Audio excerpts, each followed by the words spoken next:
Welcome, dear students. We are starting a new chapter. Name of the chapter is electromagnetic induction. Chapter जो है बच्चों logically बहुत ज़बरदस्त है. इस चैप्टर को जैसे मैं आपको पढ़ाऊंगा, पॉसिबल हुआ तो मैं खुद भी नोट्स आपको दूंगा, नहीं भी दिए तो आप बुक में से खुद बना लेना, ज़्यादा डिफिकल्ट है नहीं. लेकिन ये जो चैप्टर है, इस चैप्टर को इमीडिएटली पढ़ लेना. ये चैप्टर पिछले चैप्टर जैसा नहीं है कि इसके कॉन्सेप्ट तुम बाद में भी पढ़ोगे तो तुम्हें समझ में आएंगे, ऐसा बिल्कुल नहीं होगा.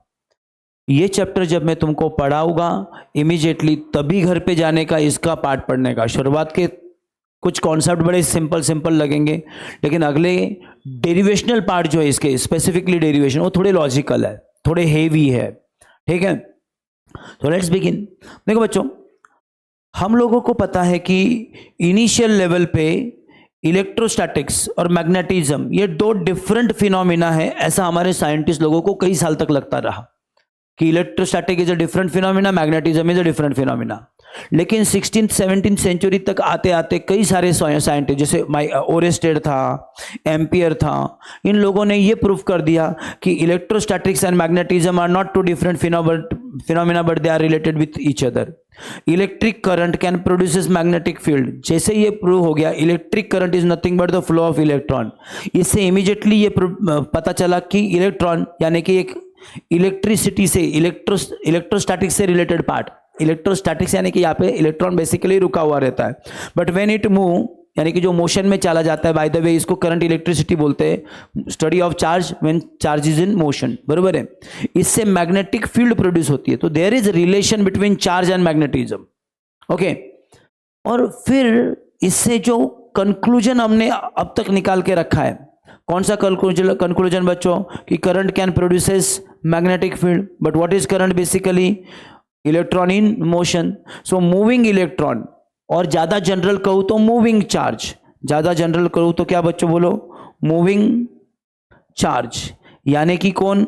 आपका करंट क्या प्रोड्यूस कर सकता है? बोलो जल्दी से, क्या प्रोड्यूस कर सकता है? Can produce magnetic field. This is something अब तक हम लोगों का जितने भी चैप्टर मिले उसमें का हमारा कंक्लूजन है. कौन सा? Current can produce magnetic field. किसने किया था एक्सपेरिमेंट? ओरेस्टेड ने. आगे जाके कई सारे साइंटिस्ट ने इस पर स्टडी किया. एम्पियर ने किया, बायोट एंड सेवर्ट ने किया. उन्होंने अपने लॉज दिए. जो मैग्नेटिक फील्ड प्रोड्यूस होती है उसकी मैग्नीट्यूड एग्जैक्टली कितनी होती है वो उन्होंने दिया. पहले तो बायोट और सेवर्ट ने एक जनरल वायर के लिए दिया. इसी लॉ को आगे जाके एम्पियर ने ज़्यादा एक्यूरेट कर दिया. क्या था वो law? The line integral of magnetic induction taken over a close loop is equal to mu 0 time total current enclose in the loop. जानते हो, एम्पियर ने बताया कि भैया खाली मैग्नेटिक फील्ड नहीं बनती, इतनी फील्ड बनती है, बराबर है कि नहीं.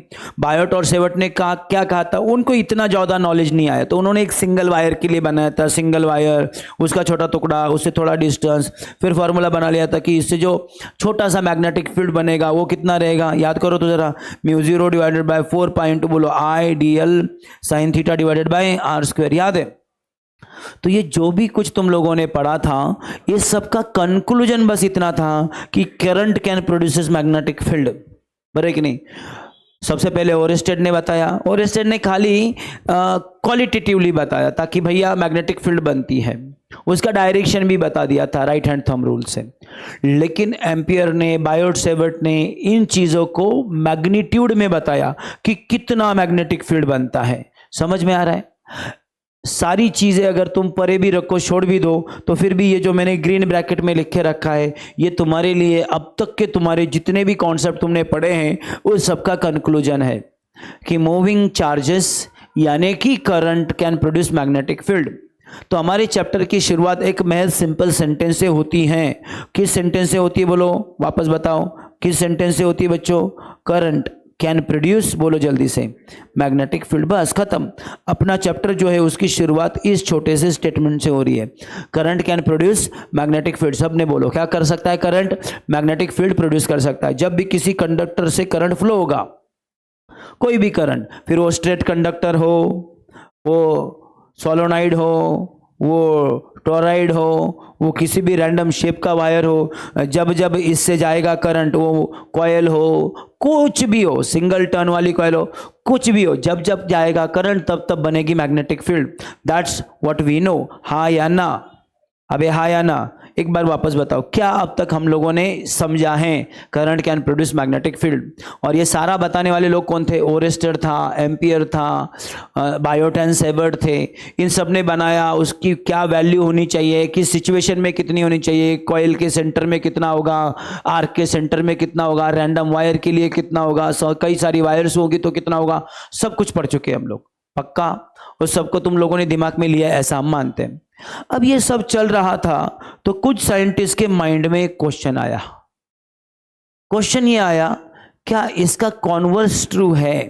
क्या इसका रिवर्स इफेक्ट ट्रू है? अगर करंट मैग्नेटिक फील्ड बनाता है तो क्या मैग्नेटिक फील्ड करंट बना सकता है? क्या बोला मैंने? क्या मैग्नेटिक फील्ड करंट बना सकता है? इस पूरे चैप्टर में हम यही पढ़ने वाले हैं। समझ में आ रहा है मैं क्या बोल रहा हूं? ये चैप्टर और उसके अगले चैप्टर। अब तक जो हमने चैप्टर पढ़े उधर हम करंट से किधर गए थे बच्चों? Magnetic field. अब हम उल्टा जाएंगे, मैग्नेटिक फील्ड से क्या तैयार करेंगे हम लोग? करंट तैयार करेंगे। समझ में आया मैंने जो बोला वो? So let's begin. I have to add a page so that I can explain you this concept at a initial stage, and फिर उसके बाद तुम यहाँ पे उसको जैसे पढ़ना चाहो वैसे आराम से पढ़ लेना। आई विल वार्न यू कि मेरे प्यारे बच्चों, तुमको ये चैप्टर इमीडिएटली घर जाने के बाद पढ़ना पड़ेगा। किधर गया बे? अच्छा इधर है। डन? करो शुरुआत? पक्का? ओके। तो ऐसा थॉट आने वाले लोगों में 3 लोग ऑलमोस्ट सबसे पहले जो थे, सबसे पहले थे माइकल फैराडे, उसके बाद था जोसेफ हेनरी, ओके, और उसके बाद था लेंज। इन तीनों लोगों ने इसमें सबसे बड़ा कंट्रीब्यूशन दिया है। नाम बताओ? माइकल फैराडे, उसके बाद जोसेफ हेनरी, और कौन था? लेंज। इन दोनों ने उसकी मैग्नीट्यूड के बारे में काम किया, जो करंट बनेगा उसकी मैग्नीट्यूड कितनी होगी, और लेंज ने उसके डायरेक्शन के बारे में काम किया। समझा? इंटरेस्टिंग बात क्या है पता है? इसका क्रेडिट वैसे जोसेफ हेनरी को काफी कम मिला है, काफी कम भी नहीं बोल सकते, उसका नाम देके रखा है तो कम तो नहीं बोल सकते। माइकल फैराडे को इनिशियल लेवल पे थोड़ा ज्यादा मिला। एक्चुअली इन दोनों ने ये ऑलमोस्ट, इन तीनों ने भी इनफैक्ट इंडिपेंडेंटली, मतलब तीनों एक दूसरे को कभी मिले नहीं थे उस दौरान, कभी मिले नहीं थे, मतलब थोड़ा बार मिले भी हो गया, आई डोंट नो, क्योंकि मैं उनके साथ तो रहता नहीं था, पर है कि नहीं। लेकिन इन तीनों ने जब ये कॉन्सेप्ट डिराइव किए थे बच्चों और एक्सपेरिमेंट किया था, इंटरेस्टिंग थिंग जानते हो तुम क्या थी? इन्होंने लगभग एक ही कॉन्सेप्ट एक ही टाइम ड्यूरेशन में सेम प्रूव किया था। ओके, तो हर एक को अपना अपना कंट्रीब्यूशन का रिवॉर्ड तो मिल ही गया। नाम याद रखे ना हमने तीनों के भी। तो सबसे पहले बात करते हैं कि मैग्नेटिक फील्ड करंट कैसे बनेगा। तो क्या हुआ, एक लूप लिया माइकल फैराडे ने। इमेजिन करो एक कॉइल ली मैंने ऐसी, ओके, और इस कॉइल को मैंने इस तरह से कनेक्ट कर दिया। इस तरह से कनेक्ट कर दोगे तो you will get a close loop. हम लोग यहाँ पे एक गैलोनोमीटर कनेक्ट करते हैं जस्ट टू चेक कि यहाँ पे करंट बिरंट बनता है कि नहीं। गैलोनोमीटर का पॉइंटर हमेशा कहाँ पे होता है बच्चों? बोलो तो सही, 0 पे होता है, जानते हो ना। गैलोनोमीटर और एमीटर दोनों डिवाइस किस लिए यूज किए जाते हैं? करंट गिनने के लिए। फर्क दोनों में क्या है? एमीटर क्या होता है याद करके बताओ जरा? साइड टैप होता है। इसका 0, फिर 1 2 3 4 करते करते मैक्सिमम करंट। इसका 0 सेंटर पे होता है। करंट आगे जाएगा तो ये आगे जाता है, यहाँ पे मैक्सिमम करंट दिखेगा। करंट पीछे गया तो यहाँ पे जाएगा करंट पीछे की। ये डायरेक्शन जो है वो तुम्हें करंट की डायरेक्शन भी इनडायरेक्टली बताता रहता है। गैलोनोमीटर हम यूजुअली तब यूज करते हैं जब हमें पता ही नहीं होता कि करंट कहाँ से निकल के कहाँ पे जा रहा है। और एमीटर हम तब यूज करते हैं बच्चों जब हमें पता होता है करंट निकला कहाँ से, जाने कहाँ पे वाला है। अंडरस्टूड? अब इस वायर में गौर से देखना, जो तुम्हारे सामने मैंने डायग्राम बनाई है, इसमें कहीं पे तुम्हें सोर्स नजर आ रहा है क्या? कोई सोर्स नजर आ रहा है? बैटरी, जनरेटर, कोई करंट का सोर्स नजर आ रहा है? There is no source of current. यानी कि यहां पे इस वायर के अंदर अगर करंट फ्लो हुआ तो वो क्यों, कौन सा सोर्स है वो भी तुम्हें पता नहीं, और नेचुरली इसकी वजह से तुम्हें उसका डायरेक्शन भी पता नहीं। तो मैंने गैलोनोमीटर यूज किया। क्या यूज किया मैंने? एक सिंपल कॉइल लिया है, ये तुम घर पे कर सकते हो। कोई भी कॉयल, ये जो कॉयल है ये भी तुम घर पे खुद बना सकते हो। एक लकड़ी लो, उसके ऊपर एक कॉपर का वायर वाउंड कर दो, बराबर कि नहीं? सिंपल वो चीज़ है, कनेक्ट कर दो, एक गैल्वेनोमीटर आगे लगा के रखो। अब तक तुमने जो भी किया है ये कोई रॉकेट साइंस है नहीं है। फिर तुम क्या करो, माइकल फैराडे ने क्या क्या किया वो समझो। सबसे पहले उसने एक बार मैग्नेट लाया और यहाँ पे लाके उसने रख दिया। Suppose north pole is heading towards the bar magnet, not towards the coil, like this. इस सिचुएशन में यहाँ पे उसने तुम्हारा जो बार मैग्नेट है वो कैसे रख दिया? Stationary. And what he observe, उसने क्या ऑब्जर्वेशन किया? गैल्वेनोमीटर में, जो गैल्वेनोमीटर है उसमें नो डिफ्लेक्शन, यानी कि गैल्वेनोमीटर में कुछ भी नहीं दिख रहा है। तुम कर सकते हो, बार मैग्नेट बाजू में रख दो, तुमको दिखेगा गैल्वेनोमीटर में कुछ भी नहीं हो रहा है।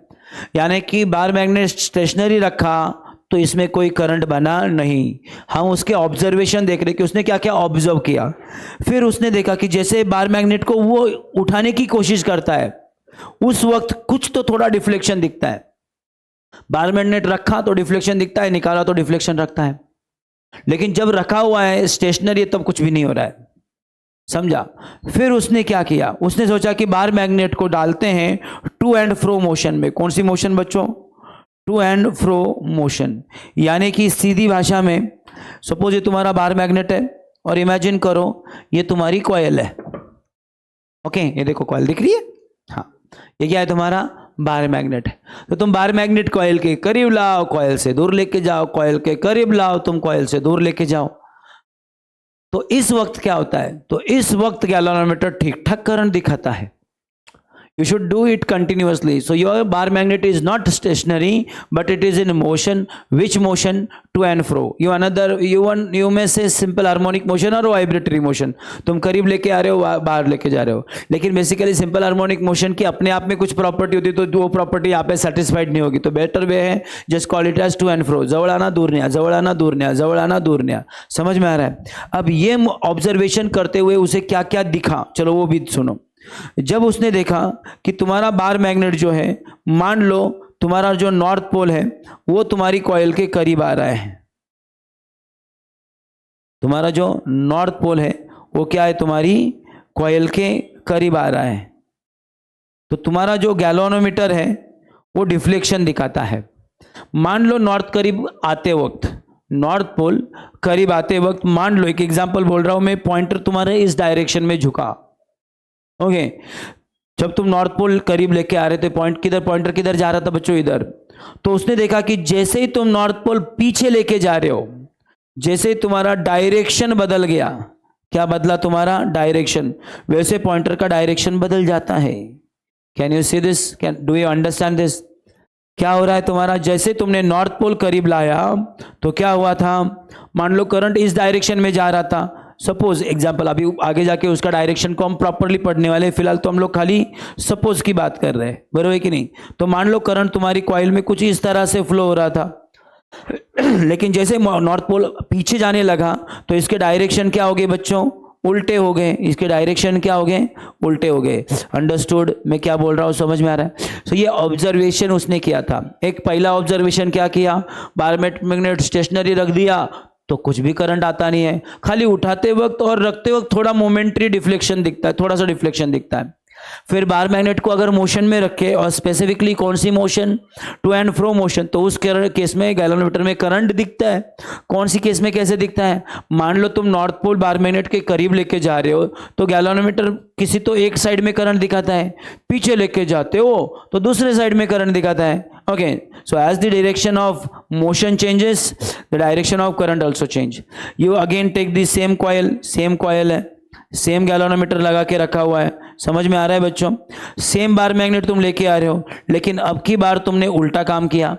तुम नॉर्थ पोल के बजाय साउथ पोल लेके आ रहे हो। जब तुम साउथ पोल करीब लेके आ रहे हो तो अभी तुमको वापस डिफ्लेक्शन दिखते हैं, लेकिन ये पहले डिफ्लेक्शन के उल्टे दिखते हैं। नॉर्थ पोल लाते वक्त जो डिफ्लेक्शन तुम्हें दिखा था उसके उल्टा तुम्हें साउथ पोल लाते हुए दिखता है। समझ में आ रहा है मैं क्या बोल रहा हूं? नॉर्थ पोल लाते हुए जो डिफ्लेक्शन दिख रहा था, दिख रहा है नॉर्थ पोल जब करीब लेके आ रहे थे तो डिफ्लेक्शन कौन सी डायरेक्शन में था? कौन सी डायरेक्शन में था? इस डायरेक्शन में। जब साउथ पोल लेके आए तो करंट का डिफ्लेक्शन कौन सी डायरेक्शन में हुआ? इस डायरेक्शन में। समझा? अगर किसी बच्चे ने सोचा सर मी चाललो माझा साउथ पोल परत घेऊन, तो क्या लगता है डिफ्लेक्शन वही रहेगा ना? अभी डिफ्लेक्शन वापस उल्टा होगा इस डायरेक्शन में। अगर गौर से देखो तो नॉर्थ पोल जब तुम लेके जा रहे थे तब डिफ्लेक्शन जिस डायरेक्शन में था ये उसके उल्टे डायरेक्शन में है। Can you see this? ये उसका सेकंड ऑब्जर्वेशन है, सेकंड थर्ड जो भी बोलोगे तुम लोग, ठीक है बच्चों। अगला ऑब्जर्वेशन उसने क्या किया? उसने देखा कि ये जो तुम्हारा मोशन है, नॉर्थ पोल लाओ साउथ पोल लाओ तुम्हारी मर्जी, बरोबर है। जस्ट अ मिनट, थोड़ा नीचे निकालता हूं या यहां पे निकालता हूं। अबे ऐसा मत कर। हाँ सुनो, ये तुम्हारा वापस कॉइल है,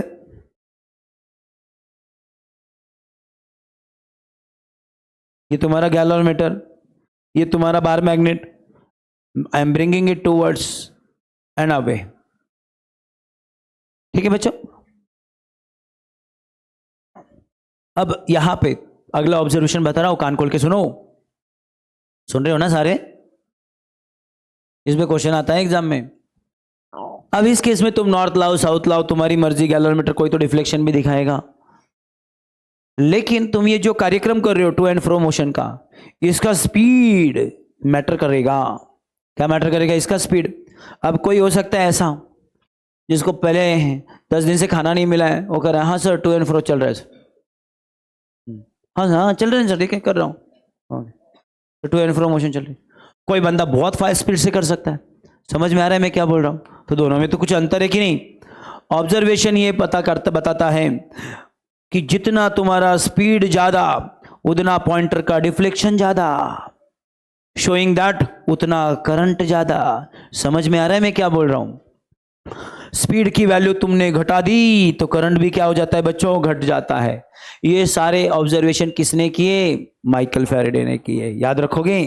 पक्का प्रैक्टिकल किया है बच्चा उसने, और प्रैक्टिकल से उसने ये ऑब्जर्वेशन किए हैं। अब क्या ये प्रैक्टिकल बहुत रॉकेट साइंस है? नहीं। एक बार मैग्नेट और एक कॉइल तुम खुद घर पे बना सकते हो, पर एक नहीं, गैलोमीटर तुम्हें लाना पड़ेगा खाली। और क्या तुम ये ऑब्जर्वेशन खुद कर सकते हो? आराम से करके देख सकते हो, तो you can try it yourself, ठीक है। उसके बाद उसने यही एक्सपेरिमेंट और एक अलग तरीके से करके देखा। दूसरी केस में यही एक्सपेरिमेंट करते वक्त माइकल फैराडे ने बार मैग्नेट नहीं यूज किया। दूसरी केस में यही एक्सपेरिमेंट करते वक्त माइकल फैराडे ने क्या नहीं यूज किया बच्चों? बार मैग्नेट नहीं यूज किया, उसने यूज की एक कॉइल और दूसरी भी कॉइल। तो ये जो है ये तुम्हारी वो कॉइल है जिस कॉइल को कोई करंट का सोर्स तुमने कनेक्ट करके नहीं रखा है। करंट कितना जा रहा है, लेकिन इसके लिए तुमने गैलोमीटर कनेक्ट करके रखा हुआ है। इसके बाजू में तुमने दूसरी कॉइल ली, लेकिन ये जो कॉइल तुम ले रहे हो, इस कॉइल को तुम एक करंट का सोर्स दोगे। मान लो इस कॉइल को तुमने एक करंट का सोर्स कनेक्ट किया, तुमको लगा कि जो करंट का सोर्स है उसमें कितनी अमाउंट ऑफ करंट फ्लो हो रहा है उसको चेक करना है और उसको कम ज़्यादा करना है, तो उसके लिए एक ऐसा डिवाइस कनेक्ट करना पड़ेगा जो करंट के फ्लो को कंट्रोल कर सके। इस डिवाइस को बोलते हैं रियोस्टैट। तो यहाँ पे मैंने रियोस्टैट कनेक्ट करके रखा है। जैसे तुमने देखा होगा पानी का नल होता है, जानते हैं ना, उसमें से पानी आता है, पानी के नल से पानी ही आएगा, कॉमन सेंस है। वो जो पानी है उसकी अमाउंट तुम कम ज़्यादा कर सकते हो, और ऐसा करने के लिए तुमने देखा होगा ऐसा सर्कुलर टैब मिलते हैं, कभी देखा है तुमने? ऐसे टैब होते हैं गोल गोल घूमते हो, और उसको तुम कम ज़्यादा कर सकते हो, तो उससे पानी के फ्लो को कंट्रोल कर सकते हो। It is somewhat like that. जो मैकेनिक्स में वो नल काम कर रहा है ना, वही रियोस्टैट काम करता है। कहाँ पे बोलो? रियोस्टैट इज अ रेजिस्टेंस, बराबर है कि नहीं? ऐसा रेजिस्टेंस जिसकी वैल्यू तुम जैसे चाहे वैसे कम कर सकते हो, बराबर है। रियोस्टैट की डायग्राम तुम लोगों ने देखी होगी, मैंने इसके पहले तुमको रियोस्टैट क्लास में एक बार दिखाया भी था, बराबर है। तो उसके बहुत सारे टर्न्स होते हैं, नंबर्स ऑफ टर्न्स जो कि करंट फ्लो करने के लिए कंट्रीब्यूट करेंगे, उनकी संख्या कम कर दो, रियोस्टैट कम ज़्यादा होता है। इसका रेजिस्टेंस जैसे जैसे कम ज़्यादा होगा वैसे वैसे करंट कम ज़्यादा होगा, समझा? वैसे जिससे करंट जा रहा है, जिसके पास करंट का खुद का सोर्स है, उस वायर का नाम रखा हमने प्राइमरी वायर, और जिस वायर में करंट का कोई सोर्स नहीं है उसका नाम रखा हम लोगों ने सेकेंडरी वायर। याद रखोगे? क्या नाम है इनका? Primary and secondary. ठीक है बच्चों, कोई डाउट? पक्का नहीं है। अब उसने यहां पे क्या क्या ऑब्जर्वेशन किए? जैसे ही तुम्हारी वायर जो है, इस वायर से करंट फ्लो होना स्टार्ट होता है एट वेरी इनिशियल स्टेज। तुमने यहां पे कहीं पे तो बटन रखा है, की रखी है, तुमने बटन चालू किया, तुमको डिफ्लेक्शन दिखेगा। तुमने बटन बंद किया तब भी डिफ्लेक्शन दिखेगा। जब करंट चल रहा था तब कोई डिफ्लेक्शन नहीं दिखता। क्या बोला मैंने? जब बटन स्टार्ट किया। अब जब तुम बटन चालू कर रहे हो, एग्जैक्टली हो क्या रहा है? कौन मुझे बताएगा कि जब तुमने बटन ऑन किया, ये फैन है, फिलहाल मैंने इसको बंद कर डाला, बाकी कहीं बंद नहीं चले ना, हाँ थैंक यू कि नहीं? तो क्या हो गया? इसका फैन का स्पीड 0 हो गया? नहीं, इसका स्पीड जो मैक्सिमम वैल्यू था उससे धीरे धीरे 0 हुआ, बरोबर है कि नहीं? और जब मैंने इसको चालू किया, क्या इसका स्पीड डायरेक्ट मैक्सिमम हुआ? नहीं, 0 से मैक्सिमम हुआ। एक्चुअली फैन के लिए ये प्रोसेस तुमको नजर आ रही है क्योंकि ये थोड़ा टाइम कंज्यूमिंग है, लेकिन अगर तुम यहां पे ये बटन चालू करोगे, हो सकता है सपोज तुमने करंट कितना जा रहा है इसके लिए एक एमीटर भी यहां पे कनेक्ट कर दिया और तुम्हें एमीटर करंट दिखाए 10 एम्पियर। कितना करंट दिखाए तुम्हें एमीटर? 10। लेकिन हकीकत में क्या होता है? तुम बटन जब चालू कर रहे हो, सुन रहे हो क्या? इनिशियली करंट उसमें होता ही नहीं वायर में। कितना होता है इनिशियल करंट वायर का? बोलो। 0 होता है। टेक्निकली करंट 0 to 10 एम्पियर बढ़ रहा होता है। जब तुम बटन बंद कर रहे हो तो 10 एम्पियर टू 0 वो घट रहा होता है। काय बोलते हैं? मैं कळत है, श्योर कळत है। तो तुम्हारा करंट जब बढ़ रहा है, ये वो सिचुएशन है जो हो सकता है कि पहले आधा सेकंड में खत्म हो गई या उससे भी कम टाइम में। तो जब ये सिचुएशन हो रही है, बटन जब चालू किया तब यहां पे थोड़ा डिफ्लेक्शन दिखा। मान लो डिफ्लेक्शन तुम्हें इस डायरेक्शन में दिखा, करंट इस डायरेक्शन में दिखा। व्हेन यू स्विच ऑन, जब तुमने स्विच ऑन किया तब ऐसा दिखा। जब तुमने स्विच ऑफ किया तब सिचुएशन ऐसी हो गई थी, करंट क्या हो गया था बच्चों? रिड्यूस हो गया था। इस केस में भी डिफ्लेक्शन दिखते हैं। मोस्ट प्रोबेबली ये जो तुम्हारे डिफ्लेक्शन है, हो सकता है अपोजिट साइड में दिखे, ओके, लेकिन वापस डिफ्लेक्शन दिखता है। समझ में आ रहा है मैं क्या बोल रहा हूं? पक्का? तो दोनों केस में तुम्हें डिफ्लेक्शन दिखते हैं, when you are switch on and when you switch off. ठीक है। फिर उन्होंने देखा कि ये जो चीज है, ये रियोस्टेट, यहां पे जो कनेक्ट करके रखते हैं, बाय द वे ये जो कनेक्शन वाला पॉइंट है इसको जॉकी बोलते हैं। किसी बच्चे ने सोचा कि सर इस जॉकी को मैं स्लाइड करता हूं इसके ऊपर। जैसे जैसे तुम इसको स्लाइड करोगे, तुम्हारा रियोस्टेट जो है उसकी वैल्यू या तो घटेगी या तो बढ़ेगी। तुम डिपेंड किस साइड में स्लाइड करते हो उसके ऊपर, या तो रेजिस्टेंस बढ़ेगा या तो घटेगा। कॉमन सेंस है, जब रेजिस्टेंस बढ़ेगा, जब क्या बोला मैंने आपको, रेजिस्टेंस जो है तुम्हारा ये बढ़ेगा, तब करंट भी चेंज होगा। अबे हाँ या ना? जब रेजिस्टेंस बढ़ेगा, कॉमन सेंस है, तब करंट घटेगा, राइट? और जब रेजिस्टेंस घटेगा तब कॉमन सेंस से करंट बढ़ेगा, करेक्ट? इन दोनों केस में करंट यूनिफॉर्मली चेंज होगा। तो जैसे जैसे करंट चेंज होगा, अब यही चीज तुम कर रहे हो टेक्निकली, लेकिन थोड़े प्रोलॉन्ग टाइम में कर रहे हो। तुम हल धीरे धीरे धीरे धीरे रेजिस्टेंस चेंज कर रहे हो, ऑफ कोर्स उसके साथ करंट चेंज हो रहा है। उस केस में भी तुम्हें डिफ्लेक्शन दिखते हैं। करंट बढ़ाओगे तो डिफ्लेक्शन दिखते हैं, करंट घटाओगे तो डिफ्लेक्शन दिखते हैं। सपोज कम करंट के लिए डिफ्लेक्शन इतना था, तो जैसे जैसे करंट बढ़ता है ये डिफ्लेक्शन बढ़ता है। अगर तुमने इस करंट की डायरेक्शन को चेंज कर डाला तो यहां पे डिफ्लेक्शन के डायरेक्शन भी चेंज हो जाते हैं। समझ में आ रहा है मैं क्या बोल रहा हूं? तो this are all observation made by whom? Michael Faraday. मान लो तुमने इस वायर का करंट, ये यहां पे बुक में नहीं दिया लेकिन तुमको पता होना चाहिए भी, कि इस वायर का करंट जब कांस्टेंट था, यानी कि आप रियोस्टेट की जॉकी स्लाइड नहीं कर रहे थे, मोमेंटरी डिफ्लेक्शन कब दिखा? जब स्टार्ट किया तब दिखा, जब ऑफ किया तब दिखा। जब कांस्टेंट है तब डिफ्लेक्शन दिखता नहीं है, तब करंट 0 दिखता है। लेकिन उस केस में किसी बंदे ने इस कॉइल को ही टू एंड फ्रो मोशन में डाल दिया, करीब लेके आ रहा है, दूर लेके जा रहा है, करीब लेके आ रहा है, दूर लेके जा रहा है, तब भी डिफ्लेक्शन दिखते, exactly same as of the bar magnet. So these are all observation made by what? Michael Faraday. ये समझा सबको ऑब्जर्वेशन? अब छोटा सा सवाल आता है,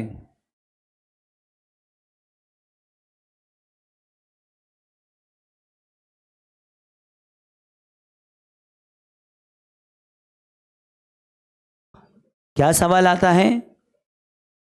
ऐसा क्यों होता है? क्या होता है वो तो कड़ा, लेकिन कई क्यों होता है? समझ में आ रहा है मैं क्या बोल रहा हूं? तो माइकल फैराडे ने जब ये सारे ऑब्जर्वेशन किए, क्या हो गया वो तो समझा, सवाल आया अब ऐसा क्यों होता है? ओके, इसका आंसर ढूंढने के लिए मैं तुम्हें भी टाइम देता हूं। कौन मुझे बताएगा, क्या लगता है कि जब तुम किसी कॉइल के बाजू में एक बार मैग्नेट लेके आ रहे हो तो तुम्हें क्या लगता है,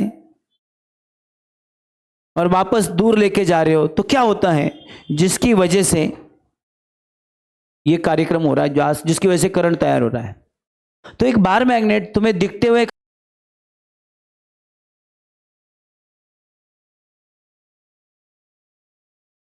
एक बार मैग्नेट तुम्हें दिखते हुए क्या दिख रहा है? खाली बार मैग्नेट दिख रहा है, लेकिन हकीकत में बार मैग्नेट के आजू बाजू में उसकी पूरी दुनिया है।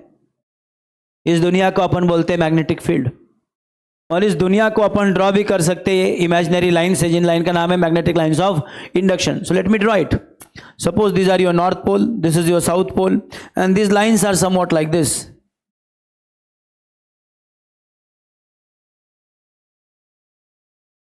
बरोबर बच्चों?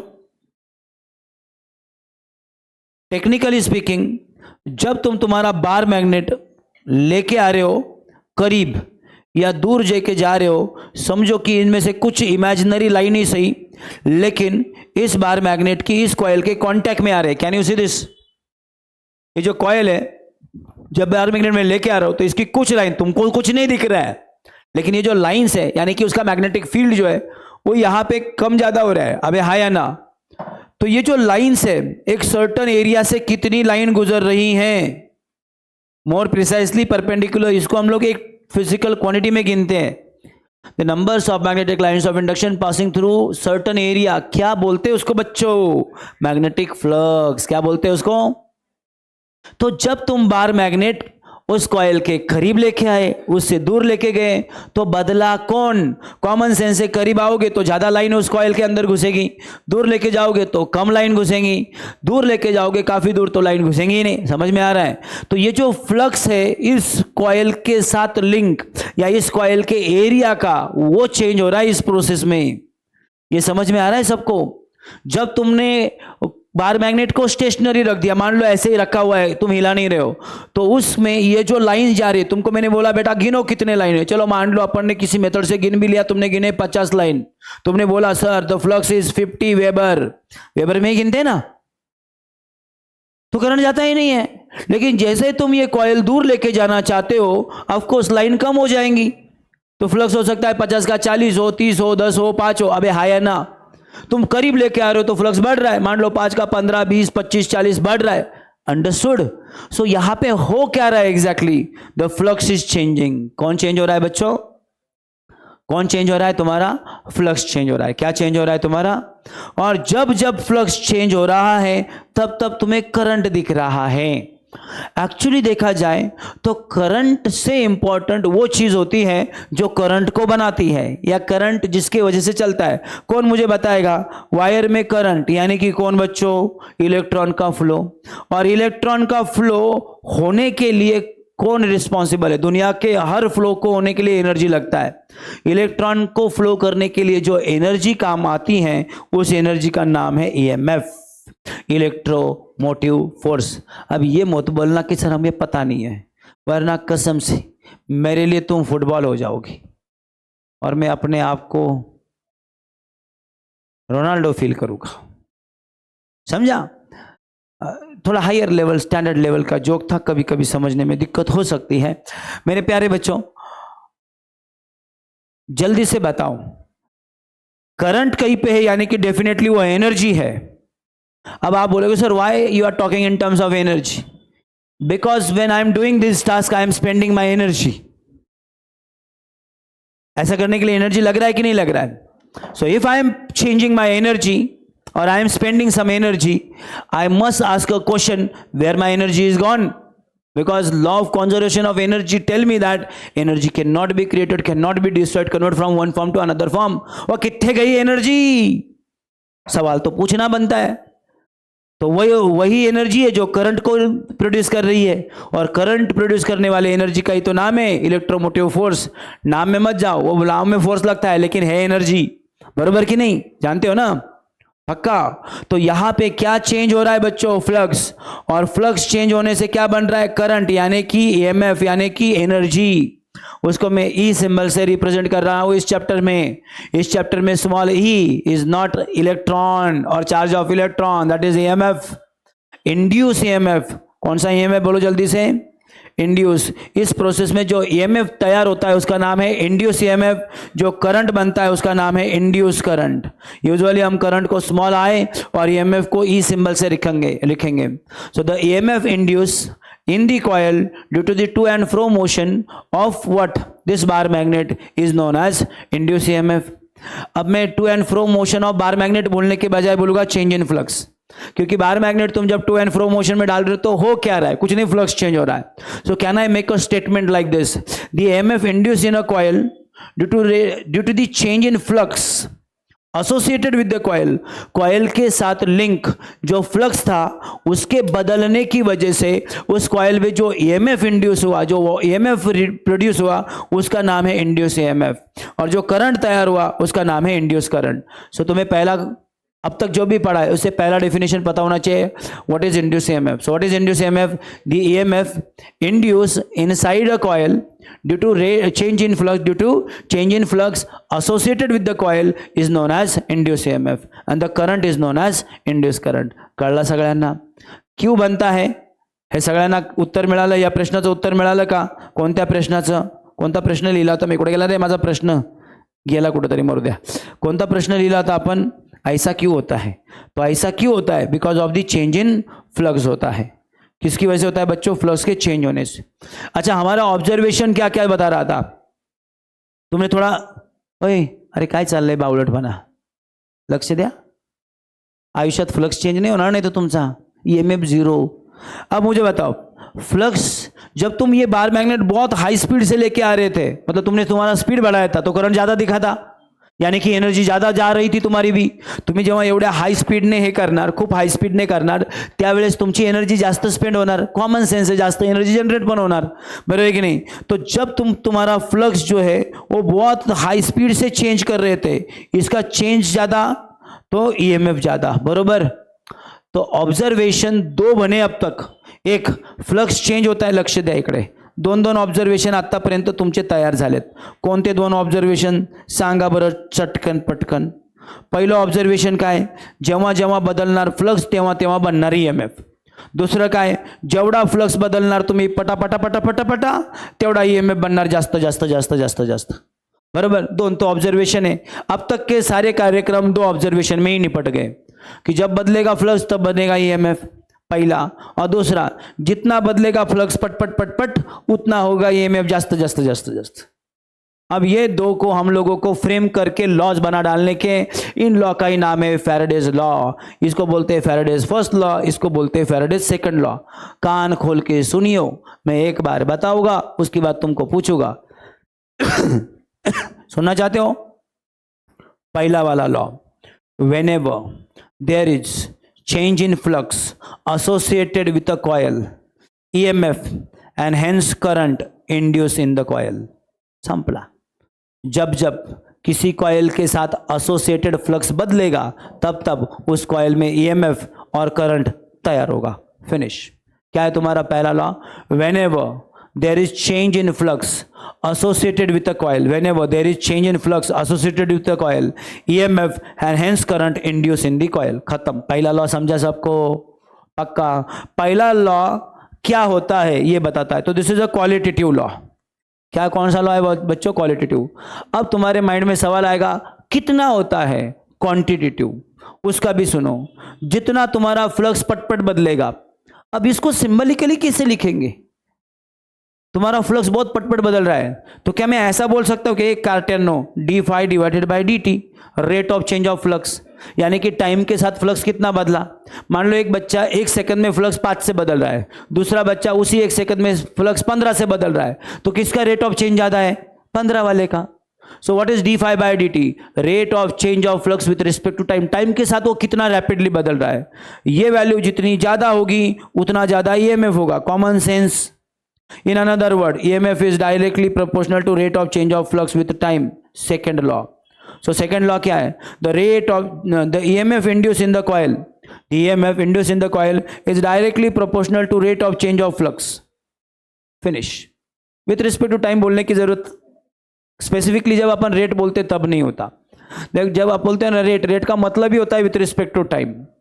When we say rate of change of flux, it means with respect to time. जब अपन बोलते हैं इंटरेस्ट रेट तो बताने की जरूरत ही नहीं कि ये हर साल के लिए है। उस तरह से अगर कोई बच्चा यहाँ पे गलती से लिख भी दे विद रिस्पेक्ट टू टाइम तो वो कंसिडर है, उससे कुछ फर्क नहीं पड़ता। जैसे कहीं पे तुम मैथमेटिक्स में x लिखो या 1x लिखो, उसमें फर्क क्या पड़ता है? नहीं लिखा तो 1 मान लेते हैं। उस तरह से कोण सांगणार मला दोन लॉ? पहिला लॉ काय आहे?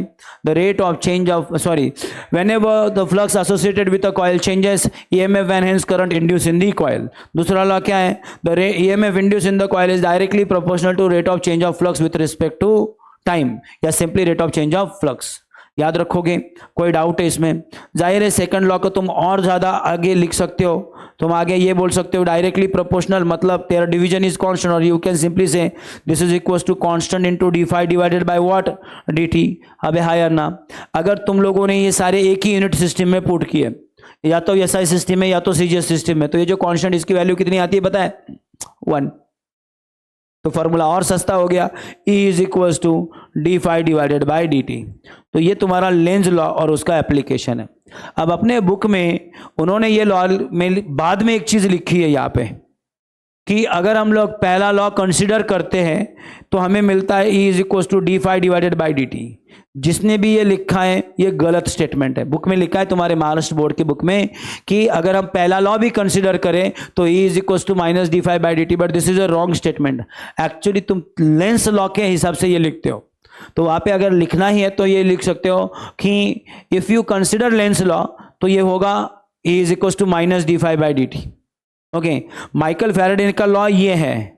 लेंज लॉ कंसिडर करते हो तो ये आता है, लेकिन हमारे बुक वालों ने क्या देकर रखा है कि अगर फर्स्ट लॉ माइकल फैराडे का फर्स्ट लॉ कंसिडर करते तो ये आता है। नहीं, माइकल फैराडे का ये लॉ नहीं है, ये लेंज का लॉ है, जो की तुम आगे जाके तीसरा वही पढ़ने वाले हो।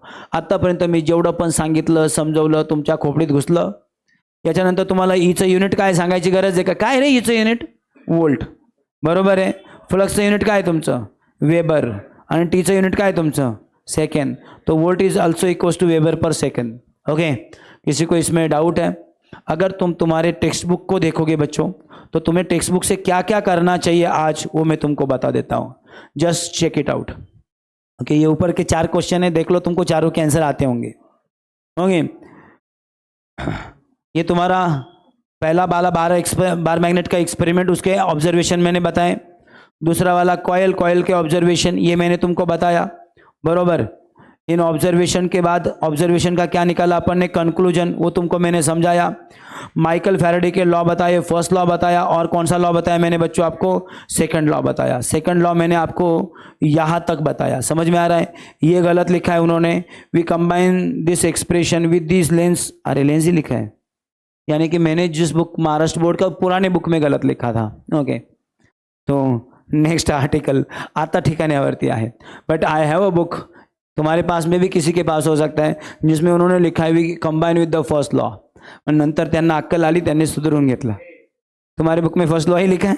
हाँ, तो मेरे पास अपडेटेड वर्जन है, मतलब समझा? तुम्हारे बुक में फर्स्ट लॉ ही लिखा है। अच्छा, तो वो गलती थी, लेकिन गलती उन्होंने सुधार ली, चलो कोई बात नहीं है।